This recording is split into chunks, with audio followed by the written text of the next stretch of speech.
அது எப்படிடா ஒரு மனுஷன் வந்து உண்மையை சொல்ல வரும்போது தான், அதுவும் குறிப்பாக ஹவுஸ்மேட்ஸ்க்கெல்லாம் சப்போர்ட் பண்ணும் அப்படிங்கிற ஒரு உள்நோக்கத்தோடு வரும்போது அவனை பேசவே விடாமல் தடுக்கிறீங்க. அப்படியே பேச விடாமல் தடுக்கிறது மட்டும் இல்லாமல் நீங்கள் அவன் மேலே இருக்கக்கூடிய வன்மத்தை கொட்டுறதெல்லாம் அப்படியே அப்பண்டமாக தெரியுற மாதிரி தெரியுதுடா. டேய் என்னதான்டா பண்ணுறீங்க அப்படின்னு கேள்வி கேட்குற அளவுக்கு தான் இன்றைக்கி காலைல முத்துக்குமரன் அவர்களை பேச விடாமல் மற்ற கண்டஸ்டன்ட் எல்லாம் பேசி உண்மையான ஒரு சொல்யூஷனை வந்து கொண்டு வராமல் சில பல பிரச்சனைகள்லாம் உருவாயிருச்சு. அதெல்லாம் என்ன அப்படிங்கிறத பற்றி தான் இந்த வீடியோவில் முழுசாக பார்க்க போகிறோம். ஸோ இந்த வீடியோ போகிறதுக்கு முன்னாடி நம்மளோட சேனலை சப்ஸ்கிரைப் பண்ணாதவங்க சப்ஸ்கிரைப் பண்ணிச்சுக்கோங்க. பக்கத்தில் ஒரு பெல் ஐக்கான் இருக்கும், அதையும் ப்ரெஸ் பண்ணி ஹாலில் போட்டுக்கோங்க. அப்போ தான் நாங்கள் அப்டேட் பண்ணுற ஒவ்வொரு விஷயம் உங்களுக்கு நோட்டிஃபிகேஷன் வந்து சேரும். அதை தாண்டி இந்த வீடியோ குறைஞ்சபட்சம் ஒரு 500 லைக்கான எதிர்பார்க்குறோம். ஸோ நிறைய பேர் வீடியோ பார்க்குறீங்க, பட் லைக் பண்ண மாட்டேங்கிறீங்க. ஸோ லைக்கை போடுங்க, வீடியோ பாருங்கள். வாங்க இந்த வீடியோக்குள்ள வந்து போகலாம். நேற்றுக்கு ஒரு பிரச்சனை வந்து நடந்துச்சு. அந்த பிரச்சனை என்ன அப்படின்னு பார்த்தீங்கன்னா, மஞ்சரி அவர்கள் வந்து ஃபுட்டு வாங்குறதுக்காக வந்து போகிறாங்க. கிச்சன் இன்சார்ஜாக இருக்கிறது யார் அப்படின்னு பார்த்தீங்கன்னா அருண் பிரசாத் அவர்கள். அவர் தான் ஃபுட்டு கொடுக்குறாப்புல. ஒரு கப்பு ஒரு அளவு வச்சு தான் வந்து கொடுத்துட்ருக்காங்க. ஏன்னா ஒவ்வொருத்தருக்கும் கரெக்டாக சமமாக வந்து போய் சேரணும் இல்லையா? ஸோ அதனால் வந்து கொடுத்துட்ருக்காங்க அந்த மாதிரி கப்பை வச்சு. ஸோ இதில் மஞ்சரி அவர்கள் வந்து பார்த்திங்க அப்படின்னா, எனக்கு இவ்வளோ வேணாம்ப்பா, எனக்கு கம்மியாக போதும், ஏன்னா நான் இவ்வளோ தான் சாப்பிடுவேன் அப்படின்னு வந்து சொல்கிறாங்க. இதுக்கு அருண் பிரசாத் அவர்கள் வந்து இல்லை பரவாயில்ல நீங்கள் சாப்பிடுங்க அப்படின்னு சொல்லிட்டு ஒரு கப்பு தயிர் சாதத்தை வந்து கொடுக்குறாங்க. ஸோ நம்ம மஞ்சரி அவர்கள் வந்து சாப்பிட்ற வரைக்கும் சாப்பிட்றாங்க. சாப்பிட்டதுக்கப்புறம் வந்து சரி வேறு வழி இல்லை, சாப்பிடவும் முடியல, சரி நம்ம வந்து டஸ்ட்பினில் கொட்டிடலாமோ அப்படின்னு யோசிக்கும்போது சாச்சனா அவர்கள்கிட்ட வந்து கொடுக்குறாங்க. இவன் பிரச்சனை என்ன அப்படின்னு பார்த்தீங்கன்னா, மஞ்சரி அவர்கள் போயிட்டு அருண்கிட்டையும் கேட்குறாங்க, அருண் நான் வந்து முன்னையே சொன்னேன், எனக்கு வந்து கம்மியான சாப்பாடு போதும்னு சொன்னேன், நீங்கள் வந்து எக்ஸ்ட்ராவாக போட்டுட்டீங்க, இப்போ எனக்கு வந்து எக்ஸ்ட்ரா ஆயிடுச்சு, இது வந்து நான் வந்து வேஸ்ட் பண்ணுற மாதிரி இருக்குது, நான் திரும்பியும் வந்து டஸ்ட்பினில் த்ரோ பண்ணால் அது வேறு மாதிரி பிரச்சனையெல்லாம் மாறும், தயவுசெய்து இந்த மாதிரி பண்ணாதீங்க அருண் அப்படின்னு சொல்லி வந்து சொல்கிறாங்க. ஏன்னா அருண் தான் வந்து கிச்சனோட இன்சார்ஜ்.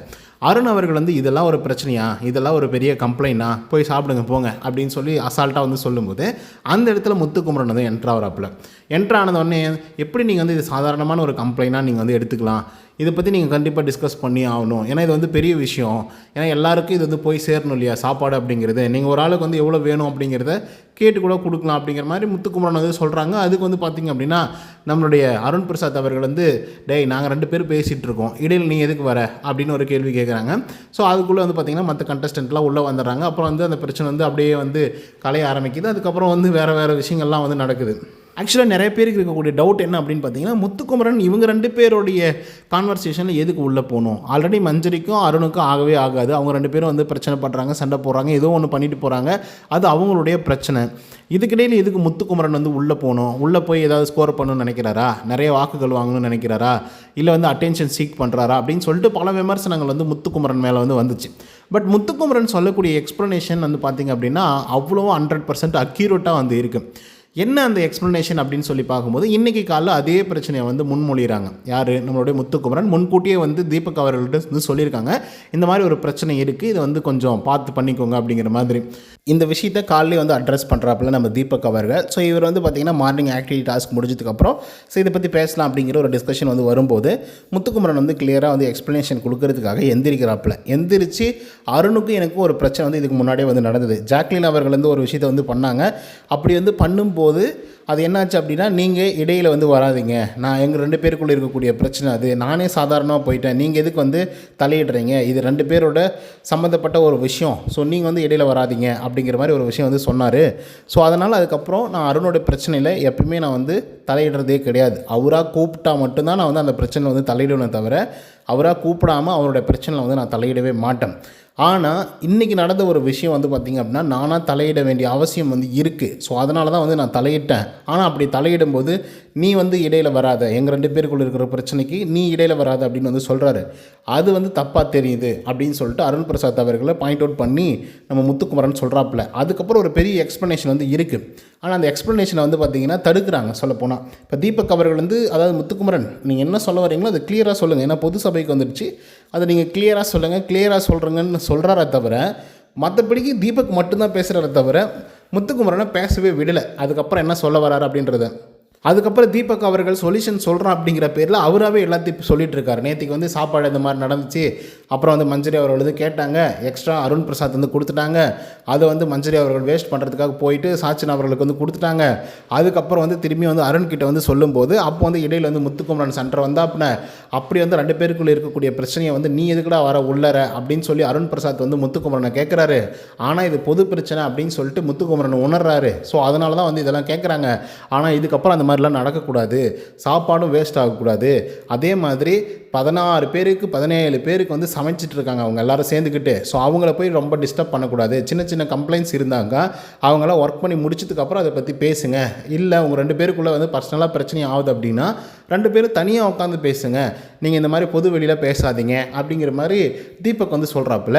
அண்ணே நாங்கள் அது சொல்ல வரலனே அப்படின்னு சொல்லிட்டு முத்துக்குமரன் திரும்பியும் பேச வராப்புல. உடனே வந்து நம்ம தர்ஷிகா இருக்காங்களே, இந்த தர்ஷிகா தண்டக்காரமும் அந்த மூஞ்சியை பார்த்தாலே வெறுப்பாகுது. அது என்னமோ அவ்வளோ ஆக்வர்டான ஒரு மூஞ்சாக இருக்குது. அது பார்க்கும்போதே வந்து இதெல்லாம் ஒரு ஒரு ஒரு மோசமான ஒரு முகம் மாதிரி தெரியுது, எனக்கு பார்த்தாலே வெறுப்பாகுது மச்சான் அப்படின்னு சொல்லுவாங்கள்ல, அடிக்கணும் போல் இருக்குது அப்படின்னு சொல்லுவாங்கள்ல, அந்த மாதிரி ஒரு முகமாக வந்து இருக்குது. ஸோ அந்த பொண்ணு வந்து டக்குன்னு வந்து என்ன சொல்லுதுன்னா, நேற்றுக்கே இந்த பிரச்சனைலாம் முடிஞ்சு போச்சு, நேற்றுக்கே அவ்வளோ நேரம் வந்து பேசுனீங்க, ஷார்ட் அவுட் பண்ணியிருப்பீங்கன்னு நினைக்கிறேன், பர்சனலாக போயிடுச்சுன்னா பர்சனலாக பேசிக்கோங்க, எல்லோரும் உட்காந்துட்ருக்கோம்ல சாப்பிடாம, நான் இப்போ வந்து இதெல்லாம் வந்து நீங்கள் சும்மா ஷார்ட் அவுட் பண்ணிகிட்டு இருந்தால் எப்படி அப்படின்னு சொல்லி தர்ஷிகா வந்து கேட்குறாங்க. உடனே தீபக் அவர்கள் ஓகே எல்லோரும் போய் சாப்பிட போங்க, இதை வந்து நம்ம இப்போ என்டப் பண்ணிக்கலாம், இதுக்கப்புறம் இந்த மாதிரிலாம் பண்ணாதீங்க, ஒரே நிமிஷம் அப்படின்னு சொல்லி ஒரு 1000 நிமிஷம் வந்து பேசியிருப்பாப்புல. குறைஞ்சபட்சம் நம்மளுடைய முத்துக்குமரன் பேசியிருந்தால் ஒரு 1 minute 2 minutesக்குள்ளே வந்து சொல்லி முடிச்சிருப்பாப்புல என்ன பிரச்சனை அப்படிங்கிறத கிளியராக. ஆனால் இவர் பேசினா ரொம்ப நேரம் ஆகும் அப்படின்னு சொல்லிட்டு தீபக் ஒரு பக்கம் பேசுகிறாப்புல, தர்ஷிகா ஒரு பக்கம் பேசுகிறாங்க, ஆனந்தி எந்திரிச்சு ஆமாம் அவள் வந்து சாப்பிடாமல் இருக்கிறதுனால தான் வாமிட்டிங் சென்சேஷனே வர்றது போல், ஸோ அதனால் அவள் வந்து சாப்பிட போகணும் அப்படின்னு அவங்க சொல்கிறாங்க. இன்னொரு பக்கம் ஜாக்லின் ஒரு பக்கம் பேசுகிறாங்க. ஸோ எல்லோரும் பேசுகிறதெல்லாம் கேட்குறாங்க, ஆனால் முத்துக்குமரன் பேசுகிறத மட்டும் கேட்க மாட்டாங்களா. டேய் என்னடா பண்ணுறீங்க நீங்கள் அப்படிங்கிற மாதிரி தான் வந்துடுது. இப்போ முத்துக்குமரன் என்ன சொல்ல வந்திருப்பாப்புல, வெரி சிம்பிளாக வந்து சொல்கிறாரு. அதுக்கப்புறம் அந்த எல்லாரும் வந்து கலைஞ்சு போயிடுறாருங்க. எல்லாம் கலைஞ்சு போனதுக்கப்புறம் முத்துக்குமரன் வந்து சாச்சனாக்கிட்ட எக்ஸ்ப்ளனேஷன் கொடுக்குறாங்க, என்னதான் உங்கள் பிரச்சனை அப்படின்னு சொல்லி சாச்சனா கேட்கும்போது அதுக்கு முத்துக்குமரன் ரொம்ப கிளியராக சொல்கிறாப்புல, அன்னைக்கு அருணை வந்து கேட்டதுக்கு அது என்னுடைய பர்சனல் ப்ராப்ளம், எனக்கே அது வந்து கோவம் வரல, நானே ஃபைட் பண்ணணும்னு நினைக்கல, நீ எதுக்கடா பண்ணுற அப்படின்னு சொல்லி கேட்டான். ஸோ அதனால் நான் வந்து அமைதி ஆகிட்டேன். அதுக்கப்புறம் நான் அவனுடைய பிரச்சனையே வந்து தலையிடுறதில்ல. பட் நம்ம மஞ்சரி அவருடைய பிரச்சனையில் வந்து நான் தலையிட்டேன். ஏன் தலையிட்டேன் அப்படின்னா, இன்றைக்கி ஃபுட்டை நீங்கள் வேஸ்ட் பண்ணுறது அப்படிங்கிறது ஒட்டுமொத்த ஹவுஸ்மேட்ஸையும் பாதிக்கும். அப்படி தானே? பாதிக்குமா இல்லையா அதை மட்டும் சொல்லுங்கள். பாதிக்கும் அப்படின்னு சொல்லி சாச்சனா சொல்கிறாங்க. அப்போ ஒட்டுமொத்த ஹவுஸ்மேட்ஸ்க்கான தானே அந்த ரேஷனரி அப்படின்றது. ஸோ ஒருத்தருக்கு நீங்கள் எக்ஸ்ட்ரா போடுறதோ இல்லை கம்மியாக போடுறதோ அப்படிங்கிறது மற்றவங்களை வந்து டிபெண்ட் பண்ணி தானே இருக்குது. நீங்கள் இஷ்டத்துக்கு ஒரு விஷயத்தை வந்து பண்ணிவிட்டு கடைசியாக நாளைக்கு வந்து ரேஷன் இல்லை, அது இல்லை, இது இல்லைன்னு சொல்லிவிட்டு யார் தலையில் கட்டுவீங்க? என்னுடைய தலையில் தானே கட்டுப்பீங்க. ஸோ அந்த சாப்பாடை வேஸ்ட் பண்ணக்கூடாது, இது வந்து பொதுவான ஒரு விஷயம். ஏன்னா 18-19 பேருக்கும் சேர வேண்டிய ஒரு விஷயத்தை வந்து இப்படி பண்ணாதீங்கன்னு சொல்ல வந்தேன். அவங்க வந்து கடைசி வரைக்கும் சொல்லவே விடலை அப்படின்னு சொல்லிட்டு சாச்சனா கிட்ட வந்து சொன்னாங்க. இது நீங்கள் வந்து முன்கூட்டியே சொல்லியிருக்கலாமே அப்படின்னு சொல்லி சாச்சனா கேட்கும்போது அதுதான் சொல்ல விடலி அப்படின்னு சொல்லிட்டு முத்துக்குமரன் சொல்கிறாரு, மஞ்சரி அவர்களும் சொல்கிறாங்க. ஸோ அந்த லெவலுக்கு தான் வந்து பார்த்திங்கன்னா ஹவுஸ்மேட்ஸ் எல்லாம் சேர்ந்துக்கிட்டு முத்துக்குமரனை பேச விடாமல் வந்து பண்ணிட்டுருக்காங்க. இது எந்த விதத்தில் நியாயம் அப்படிங்கிறத கமெண்ட்டில் சொல்லுங்கள். இந்த வீடியோ உங்களுக்கு வந்து பிடிச்சிருந்தா லைக் அண்ட் சப்ஸ்கிரைப் பண்ண மறந்துடாதீங்க. இன்னொரு தகவல்னு சந்திக்கிறேன். until then bye from Uday. நன்றி, வணக்கம்.